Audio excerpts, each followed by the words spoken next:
Bienvenidos a la sexta clase de lengua y literatura.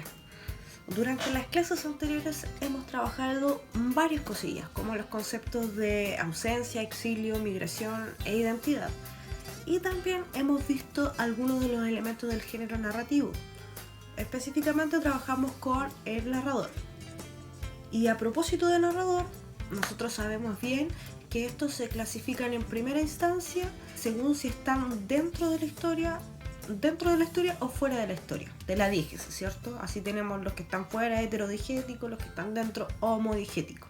Y sabemos que los heterodigéticos a su vez se clasifican según su grado de conocimiento, y de estos se desprenden dos, que son el que tiene todo el conocimiento omnisciente y el que tiene un conocimiento relativo, que es el narrador objetivo. Y por este otro lado tenemos a los homodigéticos, que están fuera de la historia, que se clasifican según su grado de participación. El que participa más porque cuenta su propia historia es el protagonista, y el otro que no participa tanto pues cuenta la historia del otro, del personaje principal, que es el narrador testigo. Considerando esto, que ustedes ya lo manejan muy bien, ¿cierto? Hay otro concepto muy importante con los narradores, tiene que ver con la perspectiva de los narradores. Este concepto se llama focalización. Atentos.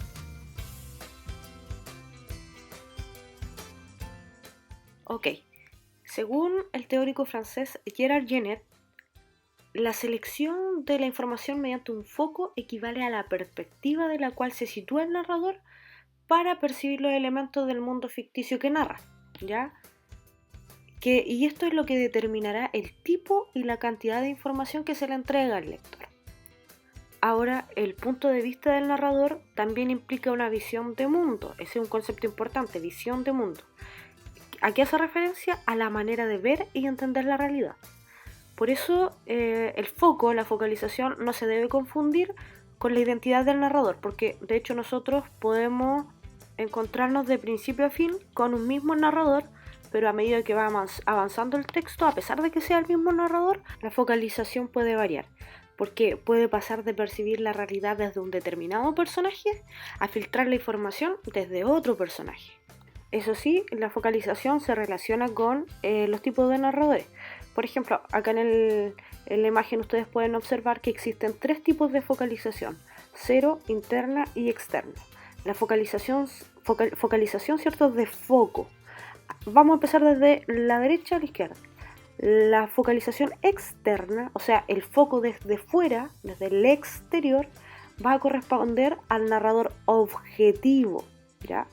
Narrador heterodigético, que no posee todo el conocimiento, que relata solo lo que puede observar y es heterodigético, por lo tanto le corresponde una focalización externa. Al medio tenemos la focalización interna, que le corresponde al narrador personaje, ¿cierto? Narrador homodigético dentro de la historia personaje. Y nosotros sabemos que el narrador homodigético puede ser protagonista o testigo.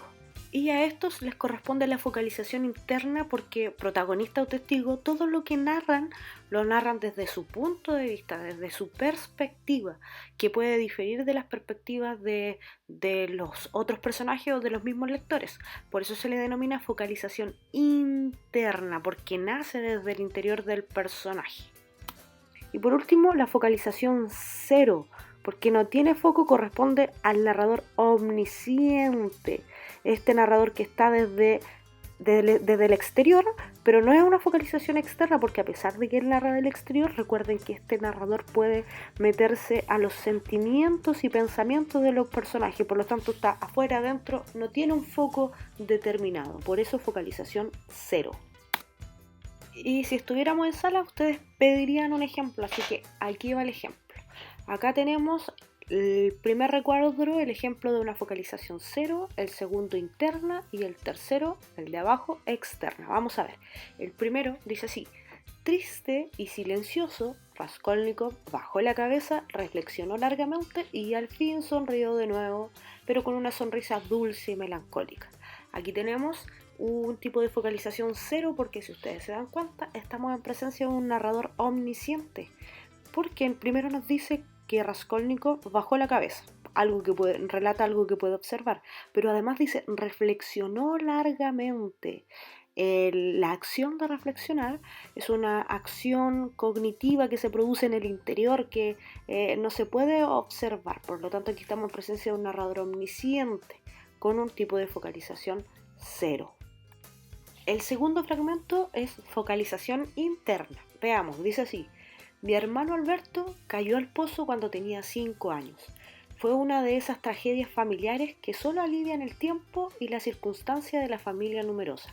Bien, aquí tenemos focalización interna porque quien relata es un narrador personaje, ¿ya? Que nos cuenta lo que le ocurrió a su hermano y las acciones que nos relata lo cuenta desde su propia vivencia, desde su propia experiencia, desde el interior. Por eso es focalización interna. Y el último ejemplo dice así: él no contestó. Entraron en el bar. Él pidió un whisky con agua. Ella pidió un whisky con agua. Él la miró. Ella tenía un gorro de terciopelo negro apretándole la pequeña cabeza. Bien, acá tenemos una focalización externa, pues quien narra está fuera de la diégesis, fuera de la historia, y solo nos relata acciones que pueden ser observadas, ¿ya?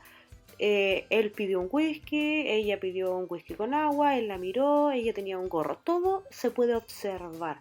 No relata ninguna acción interna que tenga que ver con sentimientos o pensamientos. Por eso aquí tenemos el último ejemplo, ¿cierto? Corresponde a la focalización externa con un narrador heterodigético objetivo. Ok, agregamos entonces a nuestro vocabulario teórico estos 4 conceptos nuevos, ¿ya?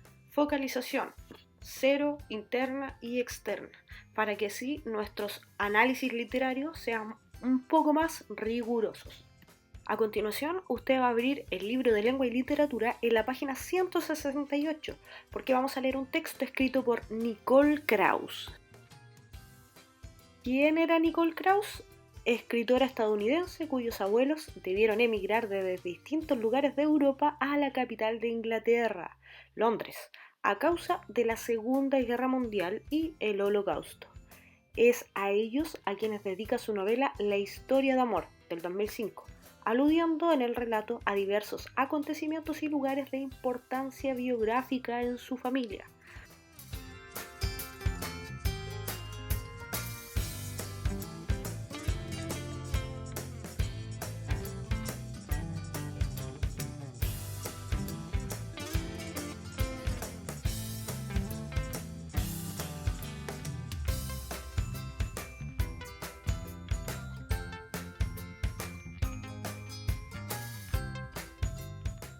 Muy bien, de manera autónoma entonces usted le va a dar lectura al texto de la página 168 utilizando las estrategias de comprensión lectora.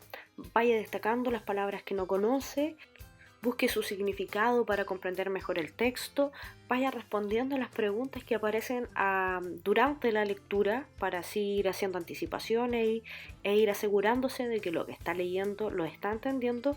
Y la primera pregunta que va a responder cuando haya terminado la lectura es la siguiente. Atención. ¿Qué focalizaciones están presentes en el texto leído? Justifique su respuesta utilizando marcas textuales.